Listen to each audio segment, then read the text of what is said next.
Halo teman-teman semua, kembali lagi bersama saya Fadil, masih di seri pembelajaran TypeScript untuk pemula.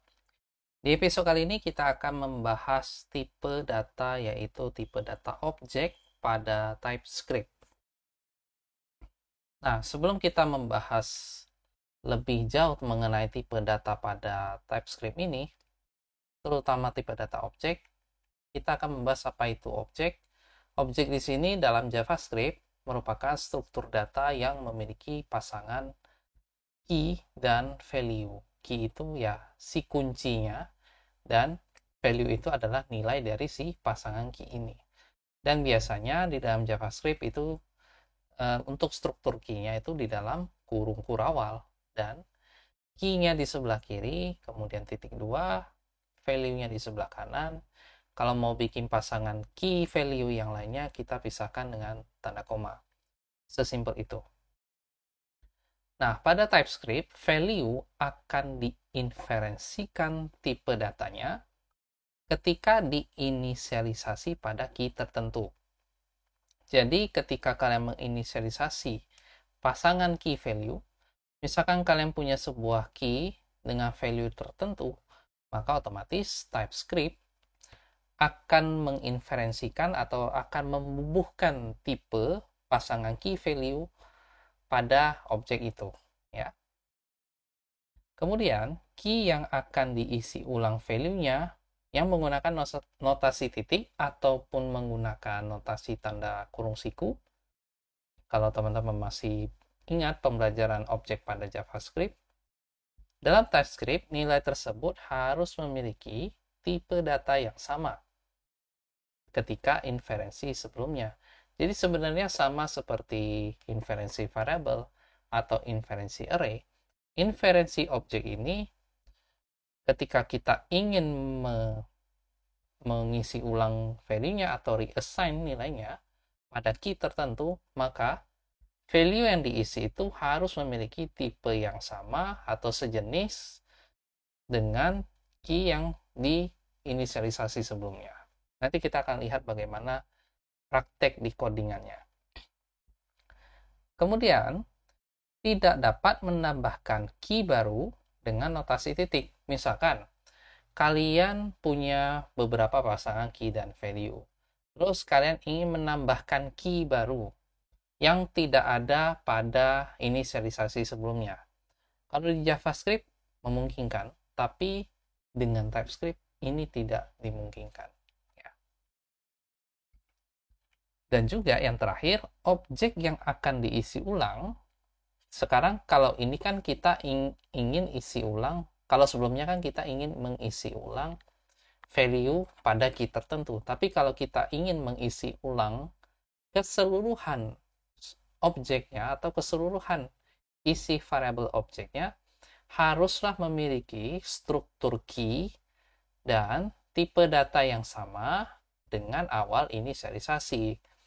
Gitu. Jadi selain dia menginferensikan tipe data pada key value tertentu, dia juga menginferensikan si variable ini tipenya adalah objek dengan struktur yang harus persis sama dengan key value tersebut, ya. Sekarang daripada kita bingung, mari kita terapkan codingannya. Oke, sekarang seperti biasa teman-teman silakan buka Visual Studio Code kalian dan pastikan kalian sudah membuka folder di workspace-nya di sini, yaitu folder di mana kalian bekerja atau menyimpan file-file TypeScript-nya. Sekarang seperti biasa kita buat folder baru untuk menampung atau melihat supaya kita bisa menyimpan progres pembelajaran kita. Buat aja 06 di sini tipe objek. Nah, seperti biasa, kita ingin membandingkan lagi bagaimana perilaku objek pada JavaScript dan bagaimana perilaku objek pada TypeScript. Pertama, kita seperti biasa buat file JavaScript dulu. Kita buat dengan index.js. Kemudian ini saya zoom dulu supaya terlihat jelas. Sekarang, kita akan membuat sebuah variable yang tipenya objek. Sederhana saja, kita buat misalkan karyawan. Nah, karyawan ini strukturnya ada nama, misalkan nama saya. Kemudian ada umur. Kemudian ada key yang aktif. Untuk menyatakan karyawan ini aktif atau tidak. Kita buat saja dalam boolean, anggap saja di sini kita kasih nilai true. Nah, kalau teman-teman lihat, kalau kita save, Ctrl S, maka dia akan memformat indentasinya secara otomatis. Nah, dari mana kita bisa melakukan ini? Saya ada install extension yang namanya Prettier. Saya tunjukkan dulu sedikit. Prettier ini kode formatter yang banyak sekali digunakan oleh para developer. Jadi ketika kita save, maka kode kita secara otomatis diformat atau diidentasikan di sini. Jadi kalau teman-teman mau menggunakan, silahkan ya. Teman-teman tinggal klik install saja. Ya, itu sekilas tentang Prettier ya. Kembali lagi ke topik mengenai objek. Nah, di sini kita akan console log karyawan. Begini ya. Jadi kita akan jalankan di Node.js. Jadi seperti biasa, teman-teman buka lagi terminal kalian. Apapun aplikasi terminalnya, mau CMD, terminal, atau ZSH, Git-Bash, tidak masalah. Ya, kalau saya menggunakan Git-Bash ya. Arahkan ke folder di mana teman-teman menyimpan file TypeScript ya, sama seperti yang ada di sini. Cara menjalankannya seperti biasa, Node, kemudian ke folder 06, tekan tab, supaya dia akan autocomplete bahwa di sini cuma ada 06 tipe objek. Kemudian kita jalankan index.js.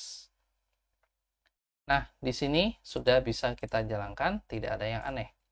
Nah, misalkan kalau kita ingin menambahkan sebuah key baru. Misalkan kita mau tambahkan key yang belum ada di sini apa? Misalkan jenis kelamin ya. Gampang saja, kita tinggal tulis karyawan titik jenis kelamin. Diisi value-nya dengan misalkan pria atau laki-laki, terserah Anda sih. Maka kalau kita lihat di sini, kita eksekusi, maka di sini ada sebuah key baru yang ditambahkan dalam objek sini. Nah, kalau menggunakan JavaScript ini sangat diperbolehkan. Namun bagaimana kalau kita ingin struktur objeknya ya hanya nama, umur, dan key aktif. Kita tidak mau ada yang menambahkan key baru di dalam variabel objek karyawan ini. Cuman strukturnya seperti ini saja gitu. Bagaimana caranya? Sekarang kita akan gunakan TypeScript ya.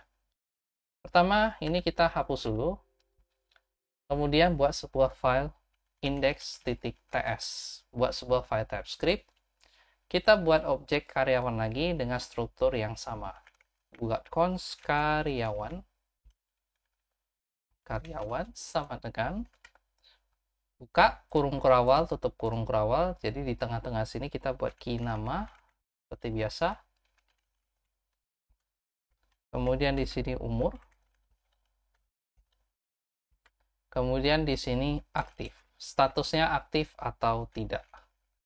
Buat saja true di sini. Kita save. Sekarang kita console log karyawan. Seperti ini. Nah, sekarang kita akan kompilasi terlebih dahulu ya. Ingat, jangan lupa nanti kasih option no emit on error. Jadi jalankan tsc 06 tipe objek, kemudian kita panggil file TypeScript-nya index.ts, kemudian kita tambahkan option, kasih tanda dash 2 kali, no emit on error. Ini maksudnya option ini berguna untuk ketika misalkan ada error di dalam file TypeScript, maka outputnya tidak akan dibuat. Output index.js-nya tidak akan dibuat. Tapi kalau outputnya sebelumnya index.js-nya sudah ada, maka file itu tidak akan diupdate.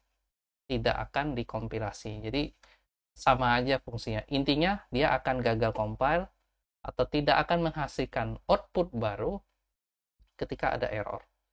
Oke, karena di sini tidak ada error, maka ketika kita enter di sini harusnya bisa berjalan sesuai dengan ekspektasi. Kalau kita jalankan node 06 tipe objek index.js, maka ini sudah berjalan seperti biasa. Nah, misalkan kita ingin mencoba tambahkan sebuah key baru, ya, seperti tadi jenis kelamin. Karyawan titik jenis kelamin. Nah, jenis kelaminnya pria misalkan. Nah, kalau kita lihat di VS Code kita, maka dia akan memberitahu kita bahwa ada yang error. Kita arahkan kursor ke sini, kita baca errornya bahwa properti jenis kelamin tidak ada pada tipe struktur berikut. Ya. Kalau kita arahkan mouse di sini dia sudah menginferensikan si variabel karyawan ini sebagai tipe objek. Nah, yang strukturnya ada nama, tipenya string, ada key umur, tipenya number, dan ada key aktif dengan tipe boolean. Jadi, kalau kita ingin menambahkan key yang tidak ada di sini, maka TypeScript menganggap ini error. Oke. Nah, kelebihan lain dari TypeScript ini adalah, misalkan ini kita komen dulu bagian yang errors ini. Nah, misalkan kita ingin mengakses salah satu properti yang ada di dalam objek si karyawan ini. Misalkan kita ingin memunculkan berapa value ya dari key nama. Jadi kalau misalkan kita buat titik di sini, maka Visual Studio Code akan memunculkan autocomplete istilahnya begitu, yang akan merekomendasikan key mana yang bisa kita akses. Itu kelebihan dari TypeScript. Jadi kita bisa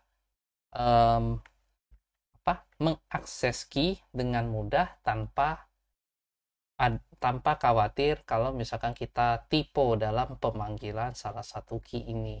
Apalagi terutama kalau misalkan nanti kita ketemu key yang kebetulan namanya sangat panjang, ya. Dan ini sudah lengkap informasinya bahwa kalau key yang ingin kita seleksi ini harus tipenya harus seperti apa, ya. Jadi ini salah satu kelebihan TypeScript kalau kita integrasikan dengan kode editor yang kita punya, khususnya Visual Studio Code. Ya, kalau kita akses key ini, maka ini bisa munculkan value yang ini. Kemudian, kalau misalkan kita ingin mencoba mengubah salah satu nilai dari key ini, ya, misalkan kalau kita ingin mengubah karyawan titik nama, misalkan kita ubah nama kita dengan tipe yang string, maka nanti tidak ada error di sini, tidak ada yang aneh. Tapi andaikan, ini saya komen lagi, karyawan titik nama kita isi dengan tipe yang selain string maksudnya, ya. Jadi karena awalnya sudah diinferensikan sebagai tipe string, maka ketika kita ingin mengubah nilai dari key tertentu juga harus bertipe string. Jadi kalau misalkan kita isi dengan angka 100, tentu TypeScript menganggap ini error. Kita baca karena apa? Tipe number khususnya untuk key nama ini, dia is not assignable atau tidak bisa diisi dengan key yang tipe yang sudah ditentukan yaitu string. Jadi number tidak bisa diassign untuk tipe yang sudah diinferensikan awalnya yaitu string. Seperti itu. Nah, misalkan lagi, kalau misalkan kita ingin menimpa semua value-nya, misalkan kita mau tulis ulang value dari karyawan ini, tapi dengan value yang berbeda-beda, value di setiap pasangan key-nya ini. Jadi misalkan kita buat variabel karyawan, kita timpa ulang dengan apa, ya? Di sini belum kita tulis apapun, di sini sudah munculkan error. Karena apa? Oh iya, kita tidak bisa nge-assign karyawan karena ini konstan ya. Jadi kita ganti saja dengan let ya, supaya bisa kita timpa nilainya. Jadi karyawan ini sama dengan, kita baca lagi errornya, dia bilang tipe yang ini, yang kosong ini, key value yang masih kosong itu missing atau tidak ada. Tidak ada properti yang mencakup nama, umur yang tipenya number, dan aktif yang tipenya boolean. Dia mengatakan bahwa ada 3 buah atribut yang belum ada di sini. Jadi kita coba nama, kita ganti dengan nilai yang baru. Misalkan seperti ini. Umur, misalkan 26. Kalau kita lihat, masih belum selesai errornya. Kita lihat lagi. Apalagi yang masih belum. Properti aktif belum ada. Missing ya, artinya tidak ada di dalam struktur yang sekarang ini. Tapi dia dibutuhkan. Jadi properti aktif ini wajib ada pada tipe yang ini. Jadi aktif itu sudah dideklarasikan, cuma kita harus menyebutkannya di sini. Nanti kita akan pelajari mungkin di beberapa video selanjutnya mengenai nanti ada properti yang opsional. Artinya properti ini bisa wajib ada, bisa wajib tidak ada. Untuk sekarang kita berasumsi bahwa semua properti ini wajib gitu ya. Nama, umur, terus aktif, misalkan jadi false gitu. Maka di sini errornya sudah tidak ada lagi. Jadi kalau misalkan kita konsol karyawan, kita clear dulu, kita compile dengan tsc file TypeScript no omit on error. Kalau kita tunggu beberapa saat, nah harusnya nanti index.js-nya sudah terupdate ya. Kalau sudah terupdate, kita jalankan node-nya seperti ini ya. Ada key nama, key umur, dan ada key aktif. Jadi ini dengan nilai yang baru tentunya ya. Jadi seperti itu konsep mengenai objek. Semoga teman-teman bisa memahami konsep mengenai objek dan bagaimana perilakunya ketika kita menggunakan TypeScript. Jadi sampai di sini dulu video kita kali ini. Semoga bermanfaat. Kalau bermanfaat bisa teman-teman bagikan ke teman-teman yang lain yang ingin belajar TypeScript. Sampai jumpa di video selanjutnya.